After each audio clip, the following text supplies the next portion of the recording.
Esto no era el plan, y ahora todo se salió de control. Hay un choque frontal entre lo que se dijo y lo que se vio. En Minneapolis, tras la muerte de Alex Jeffrey Prey durante una protesta, el mensaje oficial sostuvo que él estaba armado y representaba una amenaza. Pero lo documentado en el propio contenido apunta a otra cosa. Se repite que "We've all seen the video", donde Prey es reducido, rociado con spray y finalmente baleado, pese a tener un permiso legal de portación oculta y sin que se muestre que estuviera apuntando a nadie. Eso es lo que está en disputa. Ahora fíjate en lo que ocurre después. Grandes actores que normalmente evitan el conflicto, más de 60 CEOs de Minnesota, la Asociación de Jugadores de la NBA, expresidentes, rompen el silencio y hablan de tragic loss of life y de valores bajo presión. Pero aquí viene el giro que casi nadie está diciendo en voz alta. Cuando la defensa se fragmenta y aliados inesperados entran en escena, el problema ya no es un incidente aislado, es una señal. Y la pregunta que queda flotando es simple.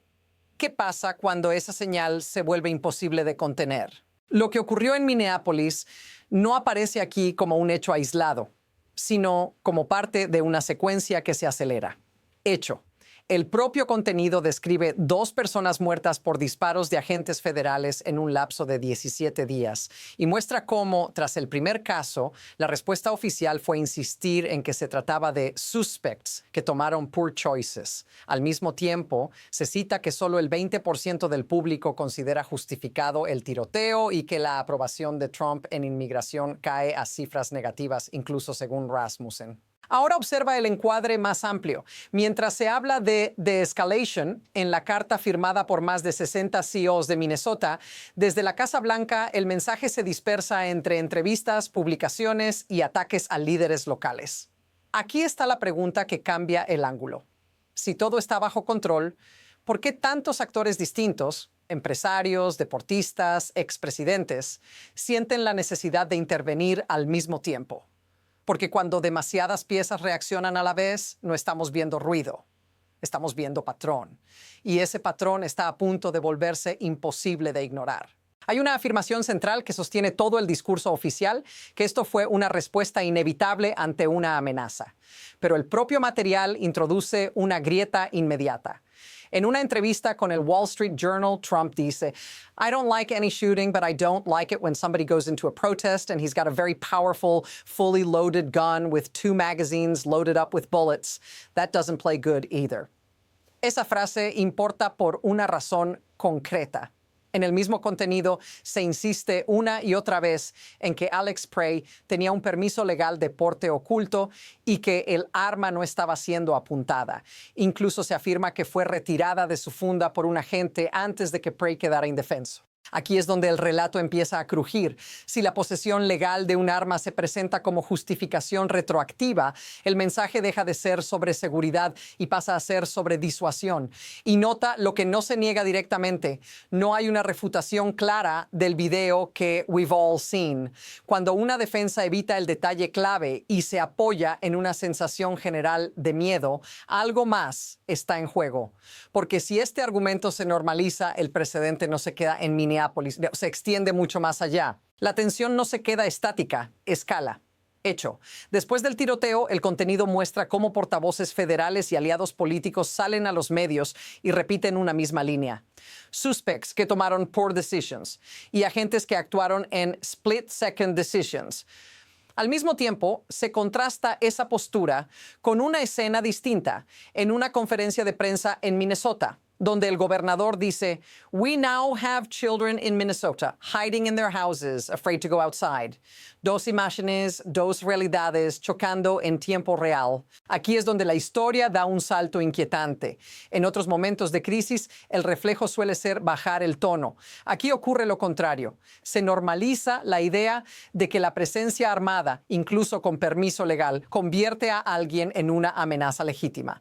Eso no se presenta como una excepción, sino como un estándar emergente. Y fíjate en el precedente implícito. Si esta lógica se acepta, cualquier protesta se vuelve un terreno de riesgo extremo, no por lo que hagas, sino por cómo puedan reinterpretar tu presencia después.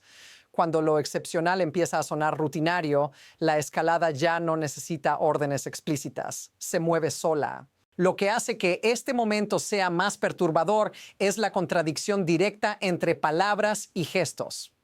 Hecho. Mientras se pedía de-escalation en la carta de los CEOs y se hablaba de tragic loss of life, el contenido muestra a Trump publicando mensajes sobre un estreno de película en la Casa Blanca y quejándose de un Golden Ballroom bloqueado por una demanda. Dos mundos paralelos en el mismo día. Y luego está la frase que no se puede ignorar, "That doesn't play good either", usada para describir a una persona con permiso legal de porte oculto que estaba en una protesta. Aquí es donde la percepción cambia para siempre, porque no se trata solo de lo que se dice sobre Alex Prey, sino del estándar que se está insinuando. Si portar legalmente un arma no plays good en una protesta, entonces el derecho existe solo mientras no incomode al poder. Nota el contraste que subraya el propio material. Durante años se defendió la presencia de armas visibles en protestas como una expresión legítima. Ahora la narrativa se invierte cuando el contexto ya no conviene. Esa incoherencia no es accidental, es funcional. Y cuando una justificación depende de quién eres y dónde estás, el mensaje implícito ya no es legal. Es intimidante. La situación no solo se mantiene, se acelera en capas. Hecho, el contenido apila varios frentes casi al mismo tiempo. Primero, declaraciones de portavoces federales defendiendo a los agentes y afirmando que the victims are the Border Patrol agents. Segundo, entrevistas en medios donde incluso presentadores tradicionalmente alineados expresan frustración y dicen, "We've all seen the video". Tercero, nuevas cifras. Solo el 20% considera justificado el tiroteo y la aprobación en inmigración cae a terreno negativo. Todo ocurre en cuestión de días, no de meses. Ahora observa la velocidad. No hay espacio para absorber un hecho antes de que llegue el siguiente. Mientras se discute una muerte, aparece otra. Mientras se habla de seguridad, surge la acusación de encubrimiento. Mientras se pide calma, el lenguaje se vuelve más agresivo. Esta es la sensación que deja el propio material, pérdida de control narrativo. Cuando demasiados incendios se encienden a la vez, ya no importa cuántas veces repitas la misma defensa, la atención se fragmenta y la presión aumenta. Y aquí está la pregunta incómoda que se asoma al final de esta secuencia. ¿Qué pasa si esta dinámica no se frena, sino que se normaliza? Aquí es donde la historia deja de ser abstracta y te alcanza directamente. Hecho. En el contenido, el gobernador de Minnesota dice ante cámaras, "We now have children in Minnesota hiding in their houses, afraid to go outside". No habla de estadísticas ni de política. Habla de miedo cotidiano, de familias que no saben si salir, de niños que no entienden por qué la calle se volvió una amenaza. Y mientras eso ocurre, en el mismo material se muestran partidos de la NBA jugándose en un ambiente bizarre y somber, con entrenadores y jugadores admitiendo que nada se sentía normal. Ahora pon esto en tu lugar, no como espectador, sino como alguien que vive en una ciudad, que va a eventos, que ve protestas desde la acera o desde el teléfono. El mensaje implícito que se filtra es simple y escalofriante. Estar cerca, mirar, grabar, incluso ayudar, puede volverse peligroso después. No porque hayas hecho algo, sino por cómo se reconstruya la historia más tarde. Si esto te resulta familiar, si reconoces esa sensación de tensión constante, dilo en los comentarios. Porque cuando el impacto ya no se limita a titulares y empieza a alterar la vida diaria, la pregunta deja de ser política, se vuelve personal. Para entender por qué esto ocurre, hay que mirar el mecanismo, no el escándalo. Hecho, el contenido muestra un patrón repetido de incentivos.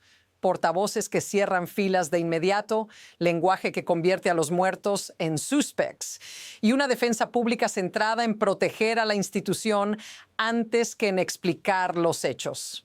Al mismo tiempo se señala que la narrativa se apoya en imágenes de orden y fuerza, incluso cuando "We've all seen the video" plantea dudas incómodas. Aquí está la parte inquietante que rara vez se dice con claridad.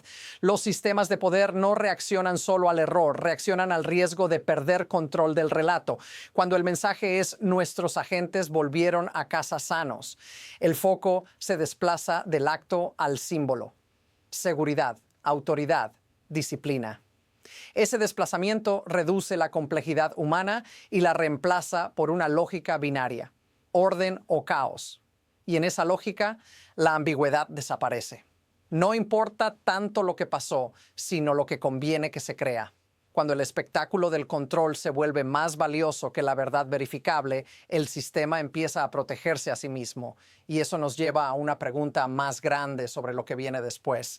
A partir de aquí, el propio contenido dibuja dos caminos posibles y ninguno está cerrado todavía. Hecho, por un lado, aparecen llamados concretos a cambiar el rumbo. Se menciona a legisladores pidiendo condiciones no negociables. Retirar a ICE y CBP de Minneapolis, quitar las máscaras, investigar las muertes, frenar arrestos indiscriminados. También se citan presiones públicas desde empresarios, atletas y expresidentes que hablan de wake-up call y de valores bajo asalto. Ese es un escenario, corrección forzada por acumulación de costos políticos y sociales. Pero hay otro camino, igual de visible en el material. Hecho. Portavoces federales insisten en que the victims are the Border Patrol agents. Minimizan preguntas sobre responsabilidad y encuadran todo como decisiones inevitables en active law enforcement situations. En ese escenario, la narrativa se endurece, las cifras negativas se desafían y la confrontación se vuelve rutina. Aquí está el punto clave. Ambos caminos están avanzando al mismo tiempo. No es una elección futura, es una tensión presente. Y cuando dos trayectorias opuestas se mueven en paralelo, la siguiente decisión, una declaración, un operativo, un video más, puede inclinarlo todo en segundos. Hay una idea que conecta todas las escenas que acabas de escuchar y es más profunda que un solo nombre o un solo evento. Hecho. El contenido muestra videos que we've all seen, cifras que caen, aliados inesperados que hablan y una defensa oficial que se vuelve cada vez más rígida. Inferencia. Cuando el poder insiste en una versión que necesita ser repetida una y otra vez, ya no intenta convencer, intenta resistir. Reencuadra todo en una sola frase. Esto no trata solo de lo que pasó en Minneapolis, trata de quién controla la historia cuando los hechos empiezan a desbordarla. Y esa batalla no se decide en un comunicado, se decide en la atención pública, en lo que la gente acepta como normal y en lo que se niega a dejar pasar. El siguiente movimiento aún no está escrito, pero las piezas ya están colocadas. Habrá más presión, más imágenes, más intentos de fijar un relato antes de que otro lo reemplace. Si quieres seguir entendiendo hacia dónde va esto, no desde el ruido, sino desde el patrón, quédate cerca. Suscríbete, sigue el canal, porque esta historia no termina aquí. Apenas está entrando en su fase más reveladora.